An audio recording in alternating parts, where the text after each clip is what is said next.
Welcome to the podcast, The Other Side of Lucy Letby. My name is Michael McConville. I'm a retired medical practitioner. I worked in hospitals for 10 years of my life and in general practice for the last 30 years of my life. I took part in the other podcast, We Need to Talk About Lucy Letby, with Peter Elliston, my good friend Peter Elliston. And Peter and I came together over the Letby affair and our absolute conviction that there was not sufficient evidence produced in court to convict her of anything. But Peter has moved on now. He has taken on a different role behind the scenes, which hopefully will all become clear in time to continue to fight this injustice. And we didn't think it was appropriate to carry on with We Need to Talk About Lucy Letby. So this podcast, The Other Side of Lucy Letby, will pick up where we left off, which is to really look at, number one, the structure of Operation Hummingbird and how it came about. And number two, the details of each of the babies and the treatment that they received when they were in the Countess of Chester Hospital. And we will look at claims made by the prosecution and claims made by the expert witnesses, which simply do not equate to what is regarded as acceptable medical practice or acceptable medical knowledge, as opposed to belief in the philosophical sense. Knowledge is what we need to make decisions by clinically, and knowledge is what we need to reach determinations about the validity of any statement. So we will go through all of the cases one by one and look from a very generalist point of view at what each of the experts said and how it measures up with the knowledge base. But first of all, we will start with Operation Hummingbird. Needless to say, this is a terrible tragedy, this story. And it seems to be a tragedy that's repeated up and down the country and the NHS, the maternity scandals, the neonatal scandals. And it's heartening that some people have come out already and put their head over the parapet to say that they don't believe that Letby is guilty either. The parents, there are no words for the horrors that they have gone through, and I presume even talking about it again is adding to that horror, but that's not the intention, my intention. These parents have not received justice. They have not been told the truth about what happened to their children. They've not been adequately compensated, if that is even possible. And they need answers, which they did not get from that trial, in my opinion.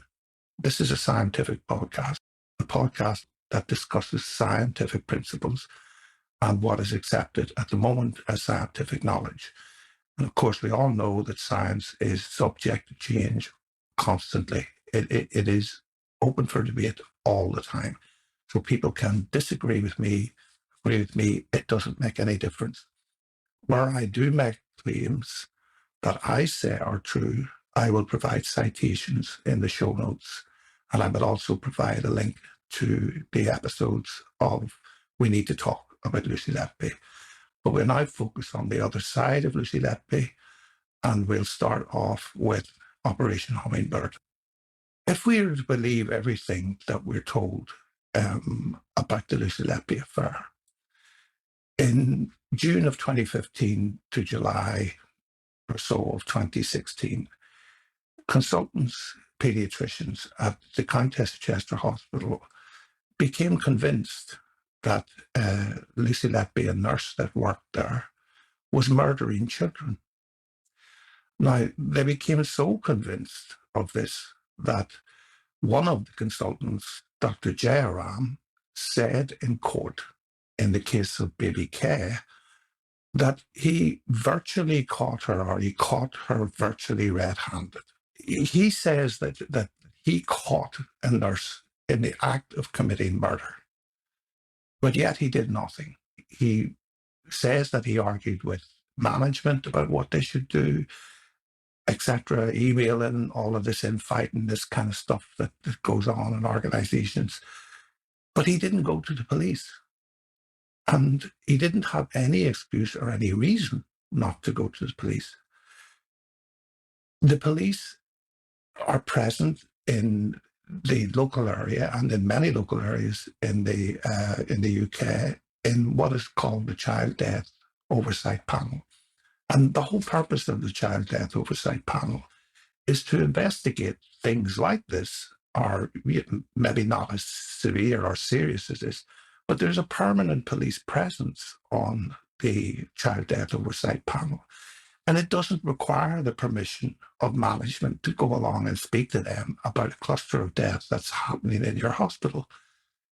So I don't understand why he keeps saying this. Dr. Jeron keeps saying that.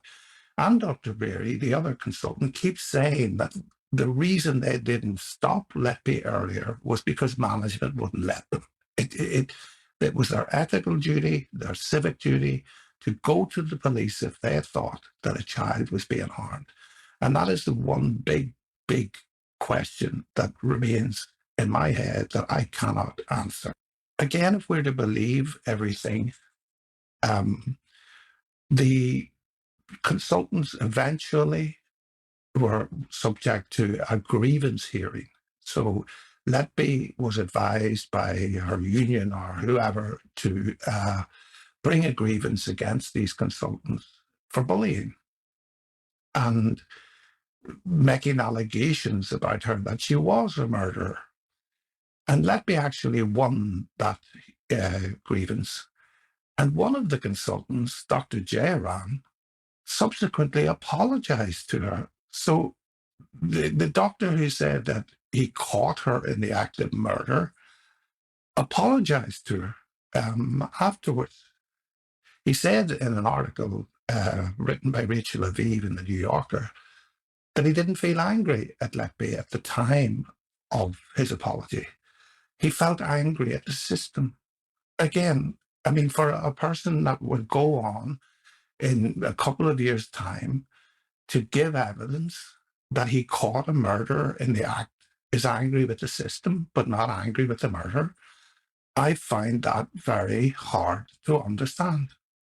And I would love to have someone give me a very clear answer to it. In the heels of the hunt, these consultants sent an email to the management in the hospital, and they said that they needed to go to the police because the police were the only ones that could investigate all of them. So by all of them, I presume they mean everyone involved in the care of the babies. That's what all of them would mean to me. But as it turned out, the two consultants, Dr. Jeron and Dr. Beery, were the people who briefed Cheshire Police. And again, according to Rachel Aviv's article in the New Yorker, within 10 minutes of that briefing, Detective Paul Hughes, who led Operation Hummingbird, believed that Letby was a murderer, and that the two people who were supposedly to be investigated with all of them became part of the investigation. And they provided what Paul Hughes said was the golden thread, which gave the foundation and the basis for the allegations and carried on through to the conclusion of Operation Hummingbird and the conviction of Lucy Letby. So how did the people who were supposed to be investigated themselves end up being part of the investigation? Again, I think it's a question that needs answered. There probably is a very innocent explanation for all of this, but it would be nice to hear it. The second thing, or the next thing that is very strange about this whole affair, is the appearance of Dowie Evans, who was a long-retired general paediatrician who's been retired about 15 years, not in clinical practice anymore, working in medical legal scene, giving evidence in court. And he emails a friend at the National Crime Agency, a guy called Nick, and he said, "Oh, by the way, I read in one of the Sunday papers that you're investigating child deaths up in Cheshire, and I think I would be, that's right up my street," or something worse to that effect. So he invites himself into the investigation, and he's accepted into the investigation. Dr. Evans and the appeal court said that Dr. Evans' evidence was perfectly acceptable evidence and that he had the expertise to give the evidence. Clinically, medically, scientifically, I dispute that. He did not. And in many of the cases that we will discuss, I will show where he made fundamental errors in the things that he said. Now, the Supreme Court or the appeal court are not qualified to know whether an expert makes a claim. That is what is known as an appeal to authority. That's just the logical fallacy that because a guy is, or a gal is a retired pediatrician, that everything he says is true. Well, that's not how science works. So this is not an argument about the law. It is not an argument about Dr. Evans. It's not an argument about the appeal court. It's an argument about science and how science is done. It would have seemed to me that given such a massive allegation that was going to unleash an appalling scandal for the families, for the Letbys, for the National Health Service, and for the whole of the UK nursing profession, for the Royal College of Paediatricians, who had already said that they didn't believe that Letby had committed any crime. So with all of that at stake, the wisest move would have been to approach people who are much more qualified than a retired pediatrician, general pediatrician, to approach people who are expert on neonatal care, the resuscitation of neonates, the subtle changes that are necessary to observe in neonates as they become ill. People who are eminently more qualified to judge what was happening in the Chester Hospital. But no, that was not the case. And so within 10 minutes of the discussion, we have a no-brainer that Lucy Letby is a murderer. And then we have a really general, retired, not very special bloke invites himself along to become the lead expert throughout the trial. And let's not forget that no person witnessed Letby do anything. No one. So all of the charges against Letby, the insulin charges, the air embolism charges, they were all theoretical.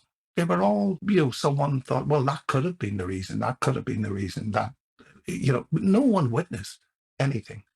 So the evidence from the witness, the key witness, Dr. Evans, was critical to this whole trial. And I think we do need to know how he became the center of the whole investigation. And we also see that this golden thread that was provided to Operation Hummingbird carries on through the actual trial and becomes the substance of the trial as well. And the golden thread is basically that all of the babies who died were doing perfectly well, that they had no issues that couldn't be dealt with. They were all minor, all stable, healthy babies until Lucy Letby came along and did something to them and they died. But that's basically the story. But we will see when we look at each of the cases that that is not true. These babies were, for the most part, very ill. There was major errors in judgment and major errors in failure to escalate their care needs, failure to transfer them. And whereas they were kind of discussed during the trial, these issues, they were largely dismissed by all of the experts. And we will look again at what each of the experts said. Now, we will only use the public record, even though I do have access to some transcripts. I don't think it's necessary to go into that much detail to show from the public record that the story of Lucy Letby as a murderer is not very convincing, just from the evidence that we have available, most of which came, in my case, from the Chester Evening Standard. So all of this is put together on a website called Tattle Life. It has really broken it down and put all the public record into one place that's easy to access. So there are a few spelling errors and interpretation errors in the evidence that was compiled by the Chester Evening Standard, but for the most part, it was very, very good. So that's going to be what we look at to determine what actually happened in hospital. The other thing that's of great concern to me and a complete mystery, and I simply don't understand it at all, is why there was no counter evidence for the defense. Why did Lucy Letby go through weeks and weeks of experts saying this and saying that, and not a single expert in medicine was called to say the opposite? Because that's almost always the case in medicine. The old saying that the doctors differ and the patients die, to some extent, it's true, it's a joke, but the doctors often differ. They generally don't differ on the outcome or the general conclusion, but they can differ significantly in interpretation of significance of findings and clinical detail like that. So it's a travesty that no one gave evidence on behalf of Letby, and I can't understand that either. So that's another question that I have. The other question as well is, where were the character witnesses for Lucy Letby? I mean, this girl was highly thought of, so much so that she was called frequently by her colleagues when she wasn't at work, that they relied on her in dire situations, and she was held in great regard by her nursing colleagues. Yet no character witnesses would come forward to say, we never seen Lucy do anything, and we always appreciated her.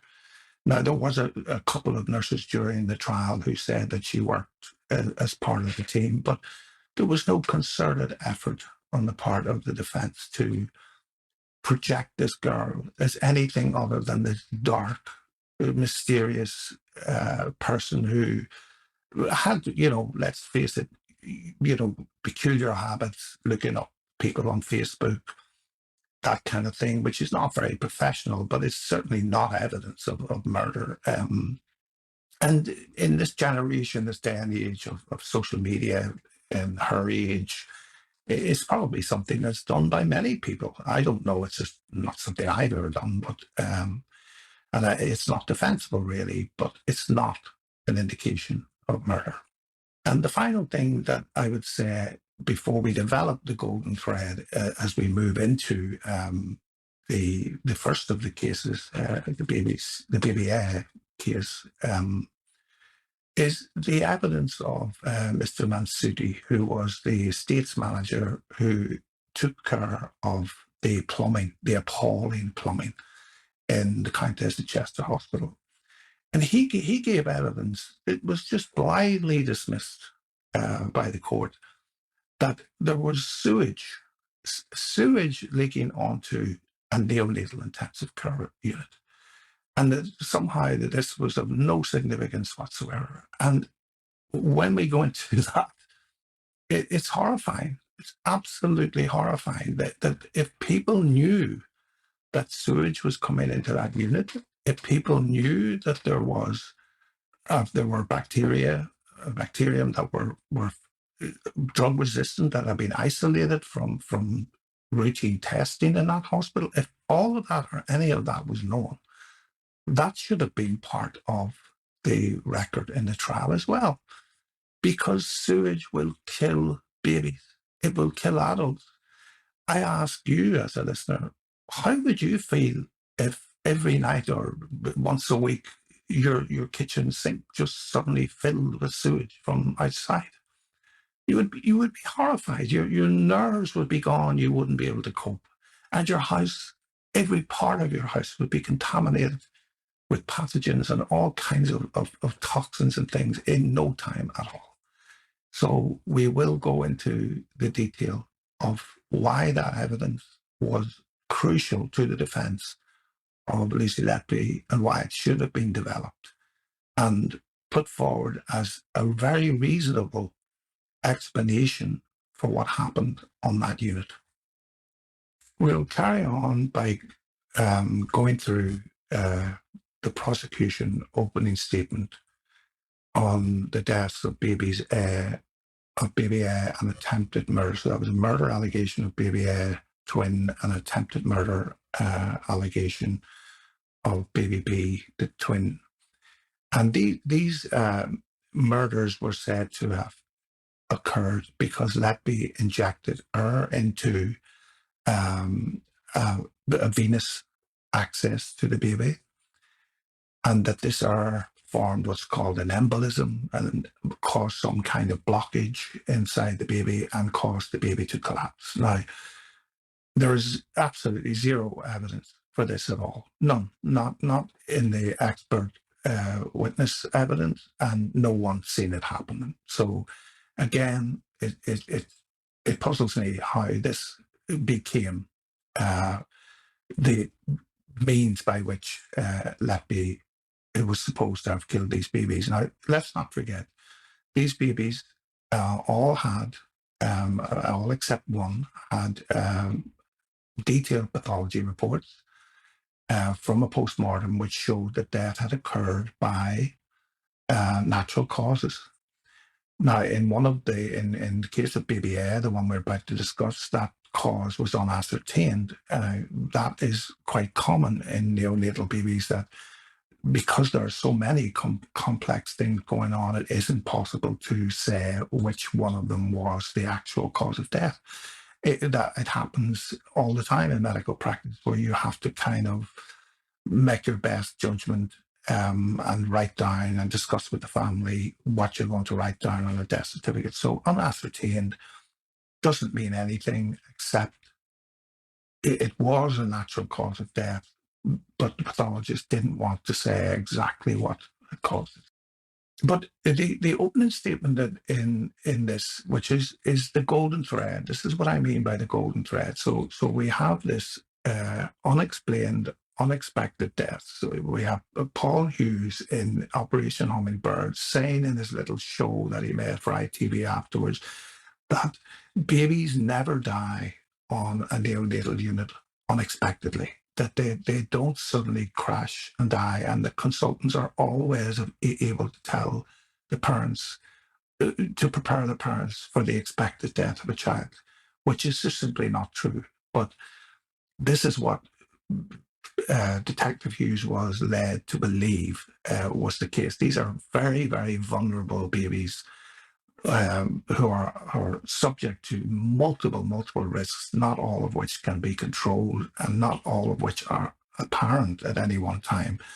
So the babies can and do die frequently on neonatal wards, and without very dedicated neonatal care from experts, many more of these babies would die. So we just start off and we get here. Baby A, a boy, was born premature in June of 2015, the younger of a twin child, baby B. Medical records for baby A's birth are shown to the jury, including the names which medical staff were present at the birth and the condition of baby A, plus medical observations. Baby A was in good condition at birth and taken to the neonatal unit. 13 hours later, he was breathing in air without the requirement of extra medically administered oxygen. So this is the prosecution putting forth, which is really not the case. Baby A and baby B were not born in good condition. They were born in a terrible condition, and their condition did not improve. Baby A's condition did not improve over the course of the day. But this is the opening. This is the opening. What the jury is told: the baby was born in good condition and taken to ICU. Everything was all routine. It was breathing in air. Well, actually, it wasn't breathing in air. It was breathing with the aid of compressed air, which is not air, and using pressurized system called CPAP, which we'll describe. So this is the very beginning of the trial. And if we go to the statements or the witness statement that was given from the people who were actually at the birth, so let's go and look at it and see what they said about baby A's birth.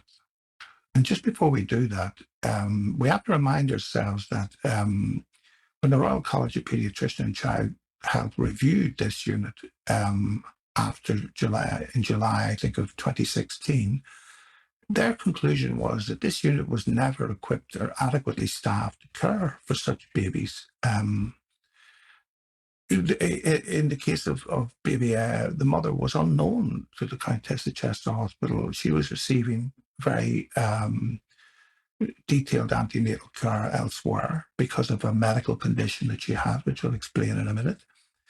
And there's nothing given in court whether there was any attempt to relocate her to the proper unit.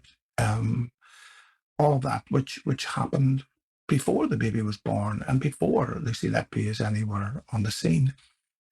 So the mother had a condition called antiphospholipid syndrome. First of all, a phospholipid is a molecule which is capable of forming lipid layers within the body, and it's really found everywhere in the body. But its effects in this particular instance of antiphospholipid syndrome are usually found in the coagulation. It affects the platelets in the body, which are responsible for stopping us bleeding. If we cut ourselves, the platelets are the first thing to block the blood coming out before clotting starts. So an autoimmune disease is simply where your own immune system, which makes things called antibodies, usually against external threats, sometimes makes them against internal self. It makes antibodies against the self, and that leads to this problem. So the main symptoms would be blood clots in arteries and veins, and pregnancy complications, miscarriages, premature births are well known to occur in people who have antiphospholipid syndrome. So people who have this syndrome are at very high risk pregnancies to begin with. And the poor patients are subject to all kinds of complications: strokes, heart attacks, deep vein thrombosis, pulmonary embolisms, all kinds of things that can happen to them. And many of these patients never actually have a baby. They can't have babies because they suffer so many miscarriages and so many stillbirths as a complication of the illness. It's also interesting too that researchers have discovered what they call APS, or antiphospholipid syndrome, de novo. So this means that where babies can develop this themselves, and the incidence of that would be very rare, but it's still a possibility that the babies had some consequence of the mother's disease. This is in the literature, and I will provide a citation in the literature for that. So in general, we're looking at a very complicated pregnancy. The mother's statement is worth reading, that she had been diagnosed before her pregnancy with this blood disorder and had been given medication to treat it. And we don't know what medication that was, and we don't know if the medication had found its way into the baby, which many medications will do.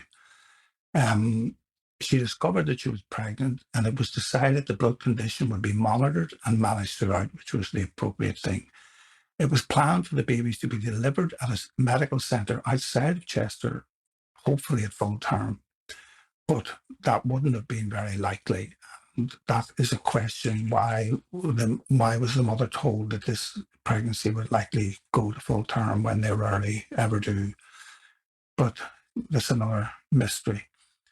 The mother was admitted to the Countess at Chester Hospital and was very upset because there had been medical issues diagnosed previously, and she'd only been a week away from moving to the area where the specialist outside of Chester would have delivered the babies. The mother subsequently went on to have an emergency cesarean section as her blood pressure levels were high and her twins were delivered. She problems from the get-go. An emergency cesarean section, blood pressure very high, probably medication used to get the blood pressure down, possibly a cesarean section that was carried out under general anesthesia. Again, this information isn't available in the public record and didn't seem to be discussed to any great extent, but these are also big risk factors. The delivery itself. The baby were born by emergency cesarean section under general anaesthetic at around 8 to 8:30 p.m. We don't know, again, what pharmaceuticals or anything was used that got into the babies. Both babies required resuscitation at birth.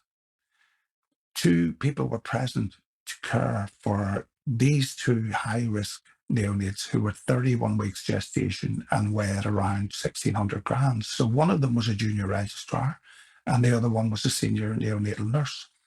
So one doctor for 2 babies is well below the expected standards that should have been present at that birth. There should have been 2 doctors, one for each baby. There should have been a minimum of 2 people for each baby to resuscitate them. Even in the end of the day, if you didn't know that they were going to come out sick, you should have anticipated it, that they were going to come out sick.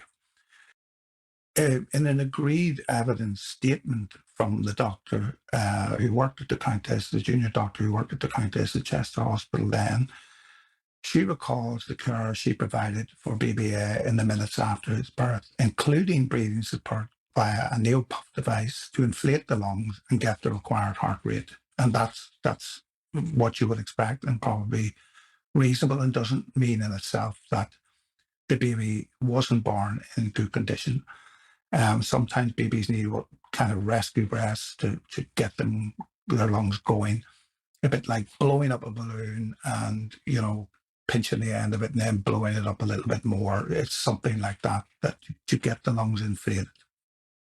And then further ventilation support was given to baby with a nail puff device for a short time, but we don't know how long, to reduce pauses between breathing. So the baby had apnea attacks. It was not breathing itself. It needed assistance beyond their initial rescue breath.